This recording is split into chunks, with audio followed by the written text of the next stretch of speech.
నమస్తే, welcome to our channel. నేను సౌజన్య.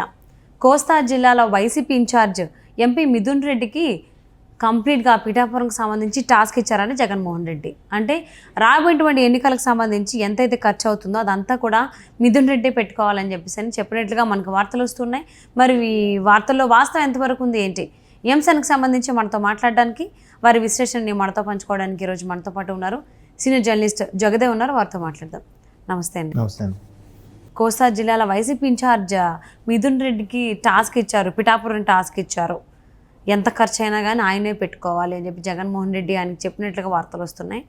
దీని గురించి ఏమంటారు, ఎంతవరకు వాస్తవం ఏంటి? అంటే పవన్ కళ్యాణ్ గారి మీద కానీ అంటే వైసీపీ టాస్కే అది ఓవరాల్గా ఇప్పుడు కాదు, ప్రభుత్వం ఇంకా ఎలక్షన్స్ ఇంకా 2 ఏళ్ళు ఉన్నాయని గారు గత 2 ఏళ్ళ ముందు నుంచి కూడా వైసీపీ చేసే టాస్క్ ఏంటంటే ఒక కోస్తా ఇన్ఛార్జీలనే కాదు, ప్రతి జిల్లాకు కూడా ఒక పెద్ద బిగ్గెస్ట్ బిజినెస్ మ్యాన్ కానీ ఒక పెద్ద కాంట్రాక్టర్ని కానీ ఆయన బాధ్యతలు అప్పగించి మీరు గెలుపు గుర్రాలకి మీరే దాన్ని ఏమంటారు తాయిలాలా వాళ్ళకి పోషించేలాగా వాళ్ళు గెలిపించుకునే బాధ్యత మీదే అన్నట్టుగా కూడా ఎప్పటి నుంచో గ్రౌండ్ వర్క్ స్టార్ట్ చేశారంట. సో దాంట్లో భాగంగానే దానిపైన మళ్ళీ ఇన్ఛార్జీలు గాను వాళ్ళు వీళ్ళు కోఆర్డినేట్ చేసుకొని ఎలా తరలించాలి ఎలా చేయాలనేది ఎప్పటి నుంచో గ్రౌండ్ వర్క్ చేస్తున్నారని ఒక టాక్ ఉంది. అయితే ఇక్కడ పిఠాపురం టాస్క్ ఎందుకు అందరికీ పిఠాపురం కేంద్ర బిందువు అయిపోయిందంటే పవన్ కళ్యాణ్ గారు పిఠాపురం నుంచి పోటీ చేస్తున్నారు. గతసారి రెండు స్థానాల్లో పోటీ చేసి ఒక సీటు కూడా గెలుచుకోకపోయినా ఒక్క పంచాయతీ సీటు కానీ లేదంటే ఒక ఎంపీటీసీ సీటు ఏమీ లేకపోయినా పవన్ కళ్యాణ్ అంటే ఒక విధంగా భయపడుతున్నారని అనుకోవచ్చు. ఎందుకు ఎంతసేపు పవన్ కళ్యాణ్ ప్యాకేజ్ స్టారు, చంద్రబాబు గారు ఏ స్క్రిప్ట్ ఇస్తే అదే మాట్లాడతాడు, 3 పెళ్ళిళ్ళు చేసుకున్నాడు, ఇంక ఇదే. ఇప్పుడు ఆయనకి అంత క్రేజ్ లేదు, ఇమేజ్ లేదు, ఆయన ఒక పిచ్చి స్టారు, ఆయన సినిమాలు ఎవడు చూస్తాడు అనుకునే వాళ్ళైతే ఆయన గురించి ఎందుకు అంత భయపడాలి, ఆయన గురించి ఎందుకు అంత ట్రోల్స్ చేయాలి, ఆయన గురించి ఎందుకు అంత కామెంట్స్ చేయాలి? ఆయనకి అసలు ఇమేజే లేదు, ఆయనకు ఓటింగ్ పర్సంటేజే లేదు అనుకుందాం. మరి ఆయనకి ఎందుకు టార్గెట్ చేయాలి, ఆయన ఎందుకు ఇది చేయాలి? ఇప్పుడు పిఠాపురం నుంచి కూడా నేను పిఠాపురం నుంచి పోటీ చేస్తానని చెప్పగానే ఆల్రెడీ రాష్ట్ర వ్యాప్తంగా కూడా మొత్తం దిగిపోయారంట అక్కడికి. ఎట్లాగైనా పవన్ కళ్యాణ్ ఓడించి కూడా ఎలా చేయాలంటే ఆఫ్టర్ ఆల్ ఒక ఆడదాని మీద ఓడిపోయాడు అనే దాని మీద ఫోకస్ చేస్తున్నారు. అలా చేయాలి, వాళ్ళ కాన్సెప్ట్ అది. దట్టు ఎవరిని ఒకప్పుడు చిరంజీవి గారు పార్టీ పెట్టినప్పుడు పీఆర్పీలో ఏదైతే మొత్తం అప్పుడున్న 294 స్థానాలకు గాను 18 సీట్లు గెలుచుకుంది పీఆర్పీ. 18లో వంగ గీత గారు ఒకరు. అప్పుడు చిరంజీవి గారితో ఉన్న అసోసియేషన్ కొద్దీ, లేదంటే పవన్ కళ్యాణ్ గారు అప్పుడు యూత్ ప్రెసిడెంట్గా ఉండేవారు కాబట్టి ఆ అసోసియేషన్తో ఆవిడ ఉన్న అటువంటి ఆవిడనే మళ్ళీ ఆయన మీదకి పోటీగా పెట్టి ఆవిడ చేతిలో ఓడిపోయారు అని ఒక విధంగా దాన్ని ఏమంటారు కించపరిచే విధంగా చేయాలని చూస్తున్నారు. మరోవైపు ఇప్పుడు ఆవిడే కాదు, లోకేష్ గారి మీద కూడా మంగళగిరిలో ఒక ఆవిడని లేడీ పెట్టారు. తర్వాత బాలయ్య బాబు హిందూపురం నుంచి కూడా ఒక మహిళనే. సో ఇది కూడా పెద్ద, అంటే వీళ్ళు ముగ్గురిని ఫస్ట్ ప్రయారిటీ పవన్ కళ్యాణ్ గారు, సెకండ్ ప్రయారిటీ లోకేష్ గారు, థర్డ్ ప్రయారిటీ బాలయ్య బాబు. ఈ ముగ్గురిని ఓడించాలి, అది కూడా ఆడవాళ్ళ మీద ఓడిపోయారా అని కించపరిచేలా మాట్లాడాలి. అది నెక్స్ట్ టార్గెట్. అంటే ఎంత గ్రౌండ్ వర్క్, ఎంత టాస్కో చూడండి. దీనికి సంబంధించి పవన్ కళ్యాణ్ గారు 2 రోజుల కిందట మాట్లాడినప్పుడు కూడా ఏమైనా మాట్లాడారు, గీత గారు ఒక మంచి మహిళా నేత, ఆవిడ అసలు ఎప్పుడు అంత వ్యంగ్యంగా కానీ పరుషంగా కానీ విమర్శించినట్టు ఎక్కడ దాఖలాలు లేవు. ఇప్పుడు కూడా ఆవిడ అలాగే ఉందాగా నడుచుకుంటున్నారు. బట్ వాళ్ళు ఏదో కామెంట్ చేశారు, క్రిటిసైజ్ చేశారని మనం చేయకూడదు. ఆవిడ మంచిది, ఎందుకు మనం ఆవిడ ఒక మహిళగా ఆవిడని గౌరవిద్దాం అన్నట్టుగా అన్నారు. జనరల్గా ఎవరైనా పోటీ చేస్తున్నారంటే వాడు నిజంగా మంచివాడైనా కానీ యాంటీగానే మాట్లాడతారు. ఆడు పెద్ద కుండాకోరు దొంగ, ఎన్ని ప్రామిసులు చేశాడు, ఏవి నెరవేర్చలేదు, ఇన్ని పథకాలు ఇంట్రడ్యూస్ చేశారు, ఒక్క దాంట్లో కూడా ఇక్కడ మన నియోజకవర్గంలో ఇంట్రడ్యూస్ చేయలేదు, ఒక్కదానికి కూడా శంకుస్థాపన చేయలేదని రకరకాలుగా అది ఇది చెప్తారు కదా. సో అట్లా ఏం చెప్పట్లేదు. చక్కగా ఆవిడ మంచి మహిళా నేత, ఆవిడ మంచి, నాకెందుకు ఆవిడని చాలా గౌరవం అన్నట్టుగానే మాట్లాడారు. సో ఇప్పుడు ఆయన అదే మాటలు చెప్తూ పవన్ కళ్యాణ్ గారు ఏమన్నారు, నన్ను ఓడించడం కోసం అవసరమైతే ఓటర్కి ₹1,00,000 ఇచ్చేనా, ఇంటికి ₹1,00,000 అంట, ₹1,00,000 ఇచ్చేనా నన్ను ఓడించేదానికి పథకాలు రచిస్తున్నారు. అంటే ₹1,00,000 మనిషికి ఇస్తే ఈ నియోజకవర్గంలో ఎంతమంది ఓటర్లు ఉన్నారు, వాళ్ళందరికీ 1,00,000 చొప్పున ఇస్తే ఎన్ని లక్షలు ఎన్ని కోట్లు అవుతుంది? ఇదంతా ఎవరి సొమ్ము, ఇదంతా ఎక్కడి నుంచి వస్తుంది? మీరు ఎలా అంటే మల్లన్న సినిమా చూసారా మీరు, విక్రమ్ది? అవును. అందులో మల్లన్న సాంగ్ అదే అంటాడు అనమాట.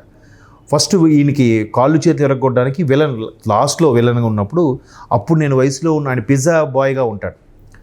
ఉన్నప్పుడు ఒక వ్యక్తికి కాలు చేయి తీసేయడానికి 5 లక్షలు 10 లక్షలు ఇచ్చి ఇస్తున్నాడు అని అంటే, ఆడికి అసలు ఈ డబ్బులు ఎంత విచ్చలవిడితనం ఎలా వచ్చింది అంటే లెక్క కడతాడా? అంటే శరీరం ఒక్కొక్క అవయంకి ఎంత లెక్క కడతాడా? ప్రాణానికి ఎంత లెక్క కడతాడా? ఎవరి సొమ్ము ఇదంతా? ఎక్కడికి వెళ్తున్నారు? అంటే కేవలం నిర్లక్ష్యంగా కుప్పలు తెప్పలుగా వచ్చి పడిపోతున్న ధనాన్ని వినియోగించుకోవడం తెలియక ఎవరి మీదకైనా పడిపోతాడా? ఇట్లా డబ్బులతో వెలగడతాడా మనుషుల ప్రాణాలని? అంటే ఎక్కడి నుంచి వస్తుంది ఆ డబ్బు? ఏం చేస్తున్నారు? దాన్ని మనం కొల్లగొట్టాలనే కాన్సెప్ట్లో మల్లన్న మాట్లాడతాం. అంటే ఇక్కడ కూడా కుప్పలు తెప్పలుగా వచ్చి పడిపోతున్న ఈ అమౌంట్ని ఏం చేయాలో తెలియకైనా ఇలా పంచుతున్నారు. అది ఎవరి సొమ్ము? అది ఎక్కడిదండి? అది ప్రజలదే కదా. సంక్షేమ పథకాలని అవని ఇవని ఇస్తున్నారంటే వాళ్ళ పాకెట్లోంచి ఇస్తున్నారా? ఎవరైనా సరే వాడికి అడుగు తీసి అడుగు పెడితే ప్రభుత్వ సొమ్ముతోనే పెట్రోలు, తిండి ఖర్చులు, నీటి ఖర్చులు, డ్రస్సు, మంది, సిబ్బంది, వాళ్ళ డిఏలు, జీతాలు, అనారోగ్యం అయితే తర్వాత గతంలో అయితే ఒక ముఖ్యమంత్రి ఇలాగే ఆయన సర్జరీకి ఫ్యామిలీతో పాటు ప్రభుత్వ సొమ్ముతో యూఎస్ వెళ్ళిపోయాడు. అప్పుడులో పెద్ద చర్చనీయం అయింది ఒక కాంగ్రెస్ ముఖ్యమంత్రి. అప్పుడులో అది పెద్ద ఇదిగా వెంతకు, కానీ ఇప్పుడు చూస్తే చాలా ఆశ్చర్యంగా అనిపిస్తుంది. ప్రతిదీ కూడా కుటుంబ సభ్యులకు కూడా ప్రభుత్వ సొమ్ముతోనే ఖర్చులు. ఈవెన్ మొన్న ఎక్కడో చదివాను కూడా, ఈ ముఖ్యమంత్రి గారి పిల్లలకు కూడా ఇక్కడ ప్రభుత్వ సొమ్ముతోనే అక్కడ సెక్యూరిటీ అందిస్తున్నారంట, విదేశాల్లో ఉన్న పిల్లలకు కూడా. అది ఎంతవరకు వాస్తవం తెలియదు, కానీ ఇక్కడ ప్రజల సొమ్ముతోనే వాళ్ళకి వాళ్ళ కుటుంబ సభ్యులకి భద్రతతో పాటు విదేశాల్లో ఉన్న వాళ్ళ పిల్లలకు కూడా ఈ ప్రభుత్వ సొమ్ముతోనే భద్రత కల్పిస్తున్నారంట. ఎవరు ప్రశ్నిస్తారు? ఎవరు అడుగుతారు చెప్పండి? సో అట్లా అలాగా అంటే కుప్పలు తెప్పలుగా లెక్క జమ లేని డబ్బు ఉన్నప్పుడు ఓటుకి లక్ష అంటే అంతేనే ఇస్తారు. అంటే ఎంతగా చూడండి ఎలా మనిషికి ఎంత దిగజారిపోయేలా చేస్తున్నారో, మనిషి యొక్క క్యారెక్టర్ని ఈ డబ్బులతో ఎలా వెలకడుతున్నారో చూడండి. అసలు ఒక ఓటు ఒక్కతో దేశ భవిష్యత్తును మార్చొచ్చని చాలామంది నాయకులు చెప్పారు కానీ ఓటుతో ఏమవుద్దులే అనుకున్నవాడిని. కానీ నిజమే కదా, ఇటువంటి పరిస్థితుల్ని ఓటుతో వాళ్ళ తలరాతను మార్చచ్చు. ఇట్లాంటి వాడిని ఎన్నుకోకూడదురా, ఇలాంటి వాళ్ళని పక్కన పెట్టాలి. రేపొద్దున ఇట్లా వాడు ఓడిపోవడానికి, వాడిని ఓడించడానికి మనిషికి లక్షిస్తున్నాడంటే రేపొద్దున మన మీద ఇంకెంత తీసుకుంటాడు? అంతే కదా వ్యాపారం. ఇక్కడ మనిషి మీద 1,00,000 పెడుతున్నానంటే రేపొద్దున 2 లక్షలు తీసుకుంటాడేమో మనిషి మీద. ఏం లేదు, అప్పుడు ప్రపంచ బ్యాంకు ఆర్బీఐకు వెళ్ళి అప్పు తెచ్చుకోవడం, అది మన తలాల మీద పడుతుంది. ఒక్కొక్కడికి 2 లక్షలు. అది ఎవరు మనకు కాదులే. జనాలు ఎలాంటి వాళ్ళు అంటే నా ఒక్కడికే నేంటరా, అందరితో పాటు నేను కూడా, అట్లా అయిపోయింది. ఇంకా దీన్ని ఎట్లా అంటే ఏ స్థాయిలో టాస్క్ ఇచ్చి పవన్ కళ్యాణ్ ఎలాగైనా ఓడించాలని చూస్తున్నారో ఈ మాటలు బట్టి మీకు అర్థమవుతున్నాయి. ఈవెన్ పవన్ కళ్యాణ్ గారు ఆయన గ్రౌండ్ రిపోర్ట్ రాదా? ఆయన కింద స్థానికంగా పనిచేసే కార్యకర్తలు, గ్రౌండ్ లెవెల్ ఉండే ఎవరైతే పార్టీ క్యాడర్ ఉంటుందో వాళ్ళు చెప్తారు వాస్తవాలు అవి. సామాన్యులు మాట్లాడుకునేది వింటేనే అసలు ఇప్పుడు ఇంటెలిజెన్స్ వాళ్ళు కూడా సామాన్యులు మాట్లాడుకునేది వినే వాళ్ళకి అప్డేట్ ఇస్తారు కదా. అంటే మరి ఎంత టాస్క్ ఇచ్చారో చూడండి. ఇతని మిథున్ రెడ్డి గారు ఏ విధంగా ఫుల్ఫిల్ చేయబోతున్నారో, ఏ విధమైన వ్యూహాలు పనబోతున్నారో, ఇంకా ఇప్పుడు ఎలక్షన్ కమిషన్ ఎంత పర్ఫెక్ట్గా పనిచేస్తుందో లెట్ వి సీ. అవును. సో మిథున్ రెడ్డి గారికి అయితే టాస్క్ పిఠాపురం అని చెప్పేసి అని ఇచ్చారు జగన్మోహన్ రెడ్డి. మరి ఎంతవరకు ఆయన దాన్ని యాక్సెప్ట్ చేస్తారు? ఎన్ని ఖర్చు చేస్తారు లక్షలు? అది ఒక పిఠాపురం కాదండి, అలాంటివి చాలా. అవును, రాష్ట్ర వ్యాప్తంగా. సో మరి ఏ విధంగా వైసీపీ నాయకులు ముందుకెళ్తారు ఈ విషయానికి సంబంధించి చూద్దామండి. And thank you so much for spending your valuable time with us.